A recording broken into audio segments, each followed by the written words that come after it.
प्रकाशित वाक्य अध्याय 13। फिर मैंने सागर में से एक पशु को बाहर आते देखा।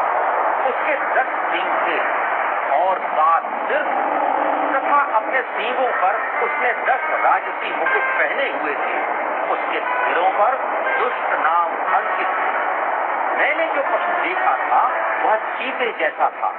उसके पैर भालू के पैर जैसे थे और उसका मुख सिंह के मुख के समान था। उस विशाल गाय अजगर ने अपनी शक्ति, अपना सिंहासन और अपना प्रचुर अधिकार उसे सौंप दिया। मैंने देखा कि उसका एक सिर ऐसा दिखाई दे रहा था जैसे उस पर कोई घातक घाव लगा हो, किंतु उसका वह घातक घाव भर चुका था। समूचा संसार आश्चर्यचकित होकर उस पशु के पीछे हो लिया तथा वे उस विशाल गाय अजगर को पूजने लगे, क्योंकि उसने अपना समूचा अधिकार उस पशु को दे दिया था। वे उस पशु की भी उपासना करते हुए कहने लगे, इस पशु के समान कौन है और ऐसा कौन है जो उससे लड़ सके। उसे अनुमति दे दी गई कि वह अहंकारपूर्ण तथा निंदा से भरे शब्द बोलने में अपने मुख का प्रयोग करे। उसे 42 महीने तक अपनी शक्ति के प्रयोग का अधिकार दिया गया।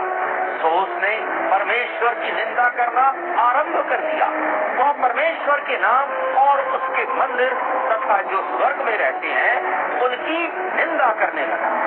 परमेश्वर के संत जनों के साथ युद्ध करने और उन्हें हराने की अनुमति उसे दे दी गई तथा हर वंश, हर जाति, हर परिवार समूह, हर भाषा और हर देश पर उसे अधिकार दिया गया। धरती के वे सभी निवासी उस पशु की उपासना करेंगे जिनके नाम उस मेमने की जीवन पुस्तक में संसार के आरंभ से ही नहीं लिखे, जिसका बलिदान किया जाना सुनिश्चित है। यदि किसी के कान है तो वह सुने। बंदी गृह में बंदी होना जिसकी नियति बनी है वह निश्चय ही बंदी होगा। यदि कोई तलवार से मारेगा तो वह भी उसी ही तलवार से मारा जाएगा। इसी में तो परमेश्वर के संत जनों से धैर्यपूर्ण सहनशीलता और विश्वास की अपेक्षा है। इसके पश्चात मैंने धरती से निकलते हुए एक और पशु को देखा। उसके मेमने के सींगों जैसे 2 सींग थे, किंतु वह एक महानाग के समान बोलता था। उस विशाल गाय अजगर के सामने वह पहले पशु के सभी अधिकारों का उपयोग करता था। उसने धरती और धरती पर सभी रहने वालों से उस पहले पशु की उपासना करवाई जिसका घातक घाव भर चुका था।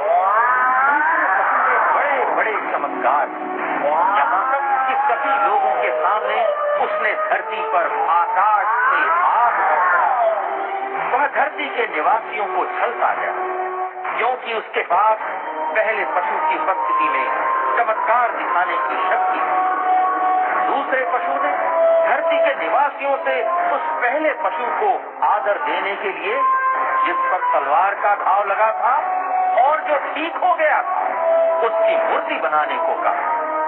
दूसरे पशु को यह शक्ति दी गई थी कि वह पहले पशु की मूर्ति में प्राण प्रतिष्ठा करे, ताकि पहले पशु की वह मूर्ति न केवल बोल सके बल्कि उन सभी को मार डालने का आदेश भी दे सके जो इस मूर्ति की उपासना नहीं करते। दूसरे पशु ने छोटों बड़ों, धनियों निर्धनों, स्वतंत्रों और दासों सभी को विवश किया कि वे अपने अपने दाहिने हाथों या माथों पर उस पशु के नाम या उसके नामों से संबंधित संख्या की छाप लगवाएं, ताकि उस छाप को धारण किए बिना कोई भी ले बेच न कर सके। जिसमें बुद्धि हो वह उस पशु के अंक का हिसाब लगा ले, क्योंकि वह अंक किसी व्यक्ति के नाम से संबंधित है। उसका अंक है 666।